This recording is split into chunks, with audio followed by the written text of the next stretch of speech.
Ruangan itu dingin, sunyi, dan cuma ada dia dan rak-rak plastik transparan berisi kantong hitam. Tapi malam itu, ada satu kantong mayat tambahan, dan gak ada catatan masuknya. Gak ada nama, gak ada kronologi.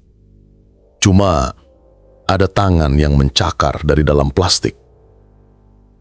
Gue pernah kenal seseorang yang kerja di rumah sakit, tapi bukan dokter, bukan perawat juga. Pekerjaannya adalah jaga ruang forensik. Lebih tepatnya, dia yang ngurus penyimpanan barang bukti yang datang bareng korban. Namanya kita samarin aja ya, sebut dia Mas Roni. Setiap ada korban kecelakaan, pembunuhan, atau kasus yang belum selesai, barang-barang korban dimasukin ke plastik, diberi label, terus disimpan di ruangan terkunci. Ruangannya kecil, tapi penuh lemari besi, box, dan kantong jenazah kosong. Dan Mas Roni udah kerja di sana selama 7 tahun. Dia cerita, awalnya semua terasa biasa aja. Tapi lama-lama, dia bisa ngerasain mana barang yang dingin, mana yang berat. Pernah suatu malam, dia lagi ngecek logistik sendirian. Semua barang udah sesuai, sampai tiba-tiba ada satu kantong hitam besar di pojok ruangan yang gak ada di catatan, gak ada label, gak ada data masuk, gak ada keterangan. Waktu dia pegang, dinginnya beda. Plastik itu agak berembun dari dalam. Dia pikir mungkin orang lab forensik naruh barang tanpa laporan. Jadi dia buka sedikit resletingnya buat lihat isinya. Dan isinya bukan barang, tapi tangan manusia. Mas Roni langsung tutup lagi. Dia lapor ke atasan. Tapi anehnya, waktu dicek rame-rame, kantong itu udah nggak ada. Besoknya, sistem CCTV ruangan rusak total. Dan malam-malam berikutnya, setiap jam 2 pagi, dia dengar suara kayak plastik yang digesek pelan-pelan.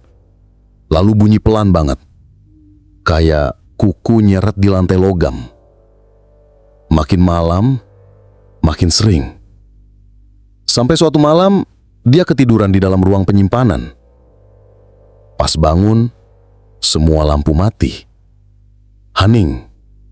Kecuali suara seperti seseorang napas berat dari pojok ruangan. Dia nyalain senter HP. Dan di balik rak barang bukti, kelihatan kantong hitam itu lagi. Tapi kali ini, resletingnya udah kebuka sedikit. Dan dari dalam, keluar tangan, pucat, jari-jari panjang, dengan kuku hitam. Tangan itu gerak pelan, dan mulai ngesot ke lantai, nyari arah ke dia.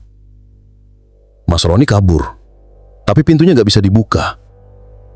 Besok pagi ini dia ditemukan pingsan di depan ruang forensik. Kepalanya luka, dan katanya dia ngelihat wajah perempuan pucat di dalam kantong. Matanya kebuka, mulutnya senyum. Dan lo tahu yang paling gila? Seminggu kemudian, rumah sakit dapat kiriman kantong mayat yang identik. Nama korbannya gak pernah dikenal. Gak ada keluarga. Cuma satu tulisan di kertas yang diselipkan. Ini yang ketinggalan.